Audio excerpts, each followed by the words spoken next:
Nung nag-start kang mag-lay ng intention, bakit sa parents ko, leaders ko, spiritual leaders, ka nagsabi na una na manliligaw ka? Pero lang na, parents? Parents. Bakit? Parents una kasi authority siya sa life mo. Whether papayagan na ba nila na mag-asawa yung anak nila or hindi. It is their Ano sabi decision. mo? Manliligaw po kay Madge, something like that. Ano reaction Tingin nila? ko po yung permission niya. Na-curious ako. Hindi ko maalala. Oh no, ano ba yan?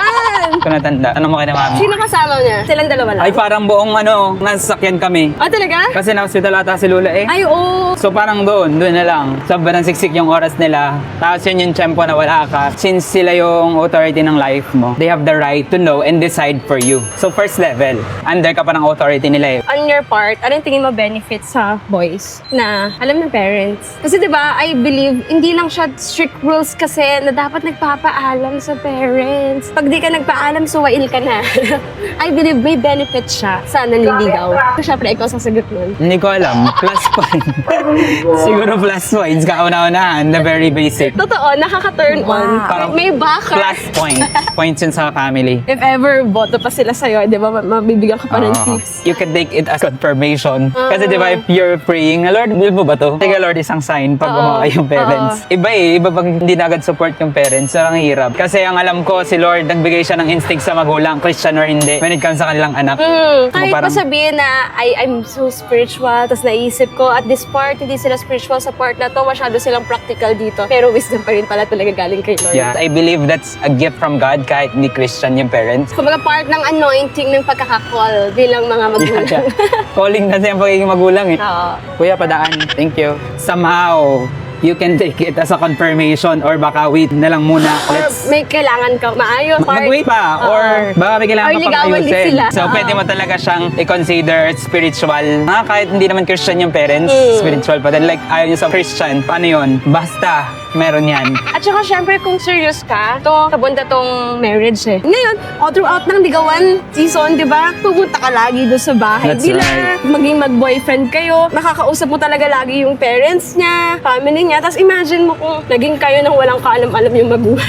Another thing, accountability kasi yun pag nagpaalam sa parents. They know that you will be dating, going out together. Parang accountable kasi sila. sa anak. So somehow you can be guided. Protection din siya. The parents, if they're Christian, they can pray for you guys. Tama. Para ma-protect kayo ni Lord. May principle kasi yung Bible. Hindi mo binabypass yung authority, meaning nagpapasakop ka sa principles ni Lord. Kaya there's a blessing with that as well. Pagka naman sa spiritual Authorities. leaders, nag-mentor, So ako na nagpapaalam sa aking spiritual leader. They can give me wisdom when it comes sa pag-pursue. They can also be used by God para sabihin kung timing na ba, waiting pa ba, dapat. mapag-pray nyo together. Yeah, Kasi yeah. mentor yan, may That's prayer right. partner yan. That's right. Coach yan, makakatulong talaga yan. You must understand na one of the biggest, if not the biggest decision that you will ever make in your life ay pagpili ng aasawahin. Kasi it will affect the rest of your life. Right. Papa-mentor ka, anong pipiliing course. Ngayon, hihingi ka ng prayer. Go ba ako sa kapag- business na to, sa work na to. Pwede diba? pansamantala lang yung business saka yung work. Pwede That's right. Para ipalitan. Dan Para Berry yung mag-resign. pangasawa. Imagine 25 years old ako nag-asawa. Kung mabubuhay ako ng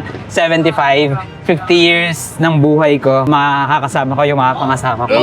Kaya it really needs careful decision. Hindi siya pwedeng laro-laruin, trip-trip lang. Kailangan mo ng wisdom from the authorities. For me, nagpaalam ko sa pastors natin and go naman sila. Confirmation for me na it's right time kasi they should have told me na wait ka lang, hindi mo pa season. Isa sa naging benefit din, di ba? Nung naging tayo, it's super celebrated. Parang you don't have to announce na. Sila na yung nag-announce.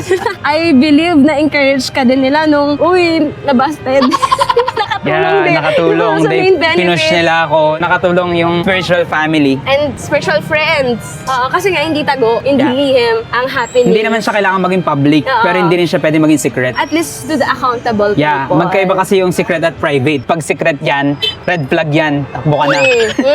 Ba't kasi ni secret? Pero hindi masama maging private. Kami nga eh, diba, ang dami nagsasabi before, kung boyfriend pala kayo. Kasi hindi naman siya alam ng lahat, everyone. Hindi namin siya ginol i-secret, pero we just want it na private. Yeah, but the main people knows. My parents know, his the parents accountability. knows. When you submit to the authorities in your life, it is like acknowledging the Lord na ikaw yung nagbigay sa akin ng authorities na to, whether parents, hindi ko sila pinili, pero pinili mo sila for me. Lord, kailangan ko ng wisdom from them. Kaya pag hindi mo siya in-honor, it's bypassing agad yung sinet ni Lord na authority. So it's like bypassing the Lord. Kahit pinag-pray mo, pinag-fasting mo yan, pag alam mo may binabypass ka, no, agad. Indirect disobedience. Disobeying God is rebelling to God or coming against God. Parang kinakalaban mo si Lord. Yeah. No? And you don't want to start a relationship. Diba, Simula pa lang, kalaban na ng Against na Panginoon. lahat, wag na si Lord. Magaling pang No. us against the world kesa us against the Lord. Kakaroon ka ng mga problema na hindi mo na alam saan na ba nang gagaling Yeah, ito. open door kasi yun eh. So again, napakalaking decision ng pag-aasawa. Need mo ng wisdom, need mo ng prayer ng accountability groups and people in your life That's na may right. pakialam sa'yo. Kapag in-honor mo yung authorities, spiritual leaders, and the parents, God can bless you, give you wisdom through them, and they can pray for you. So plus points na agad yun sa mahabang journey ng marriage and relationship. That's right.